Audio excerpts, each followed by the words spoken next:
demonstration today. We'll be starting off from the Workbench, or from the Gateway system, and launching to Workbench from there. So we're going to start by clicking on the Workbench icon on the Gateway and then Start New Sales Process. And we're going to move down to the Building Contents tab right at the bottom of the page there. And what we're going to do today is we're going to create a buildings and contents policy for a client that we've already got on the system, okay? So we're simply going to search for the client, which is Mr. Test.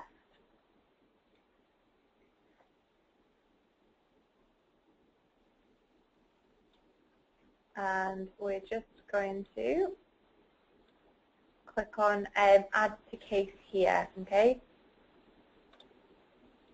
And we're actually going to select Mr. Test there. And if we move down, we'll see under the section named Clients to be added to the sales process, we can see Miss A Test has appeared.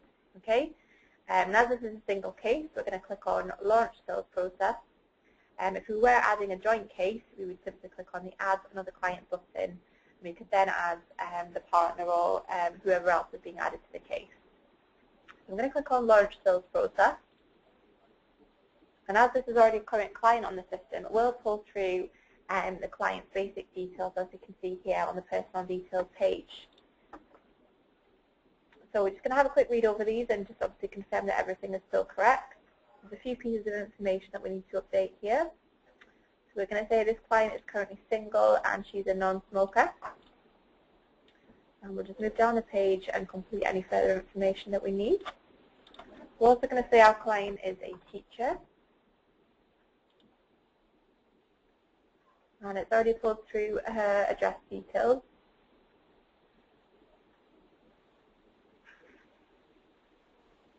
And once we're happy that everything is complete on this initial client details page, we can click on the Fact Find button. So just to give you a bit of information about the case that we're going to add onto the system today, we're going to say this is a single client, Miss A Test, who's a teacher. She has lived in a property for 5 years, but she doesn't currently have any buildings or contents cover. So in the existing arrangements section, we're going to leave this blank as she doesn't currently have any buildings and contents cover. So if your client did have that already, you would simply click on the Add More button here on the right-hand side.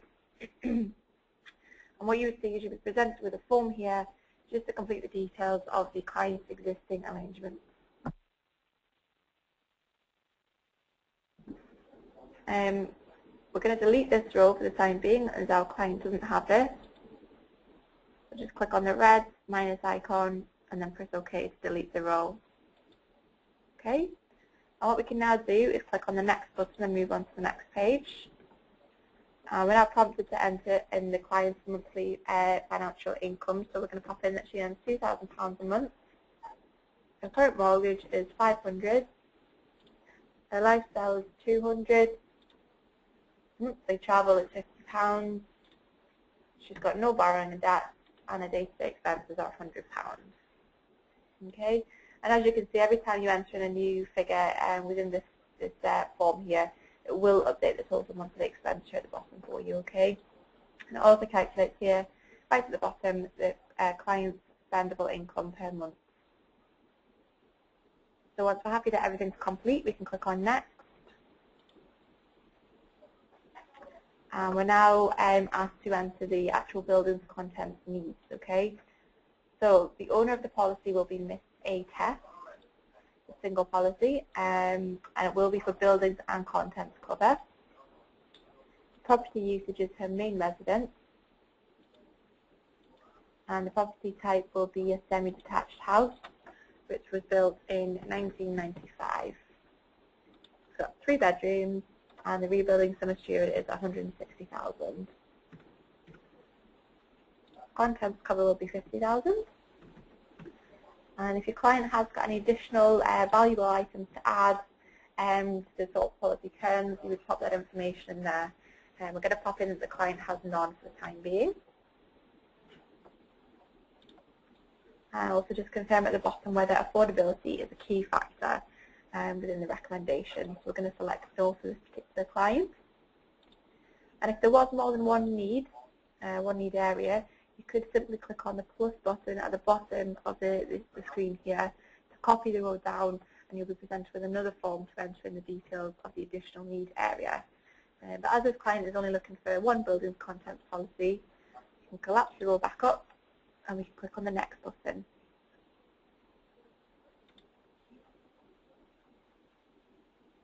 Okay, so this is where you would go away and obtain your quotes. If obviously if you're a restricted advisor, you would go to L&G, and if you're an independent advisor, you would go and use Source or whichever tool you use to source your buildings and contents cover. So we're going to say that we've already sourced these details. We've already got the quote to hand, and all we need to do here is simply click on Add More. And we just need to enter in the details of the recommendation. The applicant will be Miss Aca, and the property is for her main residence. And we've recommended the buildings and contents policy with L&G as the provider.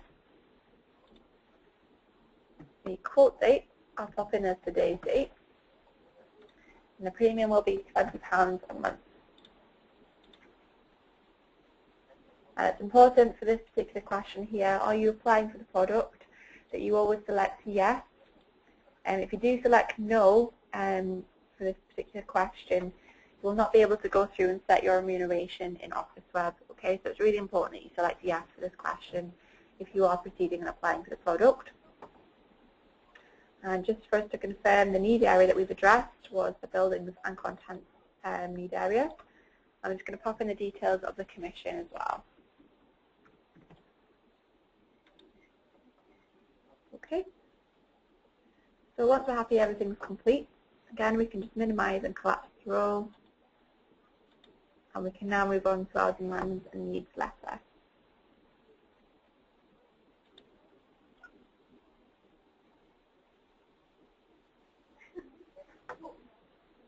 Okay, so this automatically pulls us through to the report writer. Now the easiest way to work your way through the report writer, we always recommend that you start on the right hand side here in the document map.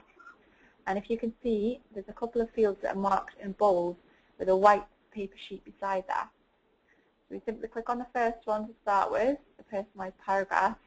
And once you've clicked on there, you can see you're given options below in the paragraph list.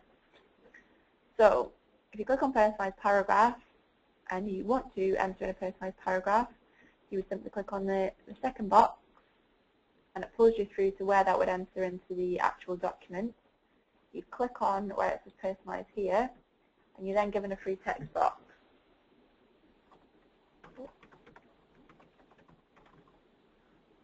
You enter in your personalised paragraph, and you then click on the green tick icon to enter that into your actual document, okay? If you click on there, as you can see, that's entered that in, and anything that you change yourself will always be shown in green, okay?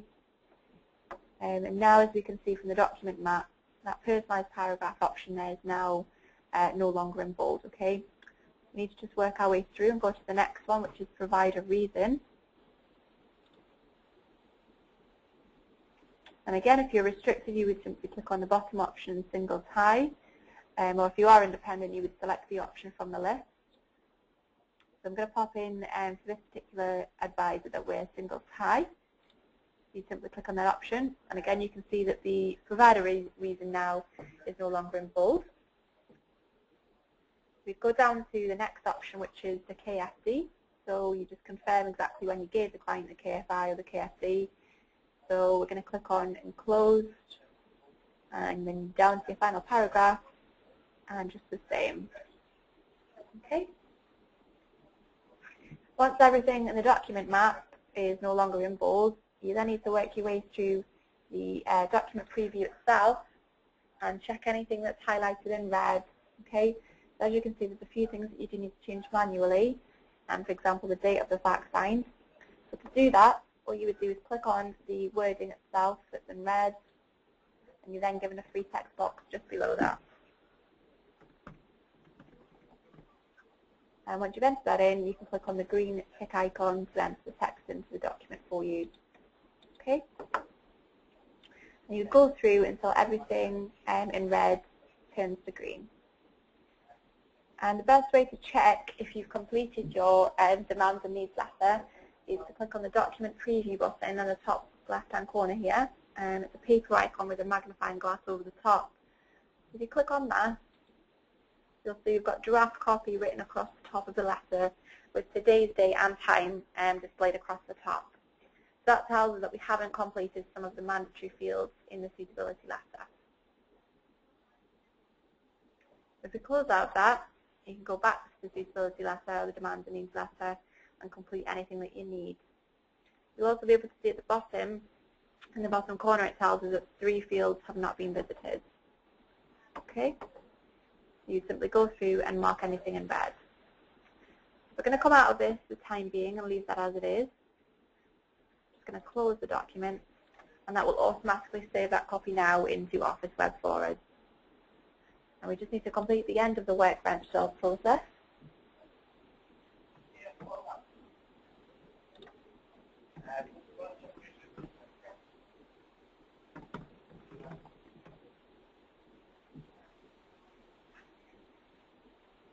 And just confirm that the advice provided was face-to-face and the ID verification was the URU process, which is the electronic ID option there.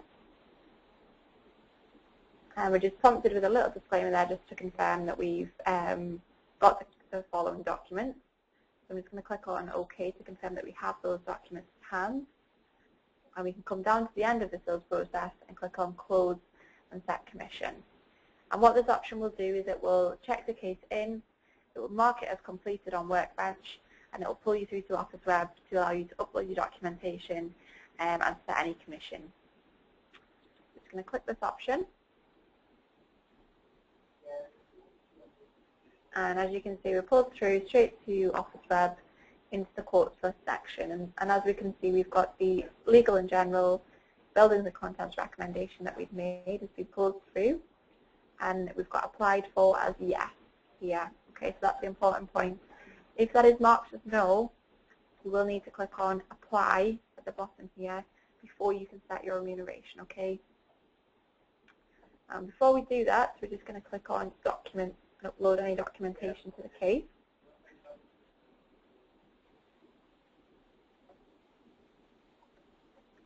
We've created a sales process folder with today's date on there. And as we can see, it's pulled through the demands and needs letter that we created in the report writer. So to add any additional documentation, you would simply scroll down to the bottom of the page and click on Add at the bottom. You then browse your local files and upload any documents that you wanted to. If you wanted to add anything else to the case, you can simply click on Add More and add additional files there, okay, and you can upload those all at the same time. And once you're happy that all your documents are there, if you click on the upload button, that will then upload the documents to the case for you, okay. As this is a test case today, we're not going to upload any documentation because it is just a training system, okay. So I'm just going to cancel out of this today. Okay, and then one last thing that we need to confirm before we set the remuneration is that we have completed ID verification with the client. So to do that, you would click on the Client Details tab on the left, the second option down. And we just need to make sure everything in yellow, which is mandatory, has been completed. The majority of the information will have pulled through from Workbench. You just need to go on the Admin Details tab and make sure that you have confirmed that the URU has been completed, okay? So we're going to click on Electronic ID and then click on Save. And now if we go back to the quotes list, we've got our L&G building contents policy there waiting to be completed. So you simply click on the case and click on Set Remuneration at the bottom. And it's really important that you do set your remuneration and to sort of basically turn the quote into a policy itself on the system, okay? And again, anything in yellow is mandatory. So we're just going to go through and complete all of these fields. And everything from the Workbench system will have pulled through itself, okay? And we just scroll through the tabs along the top. And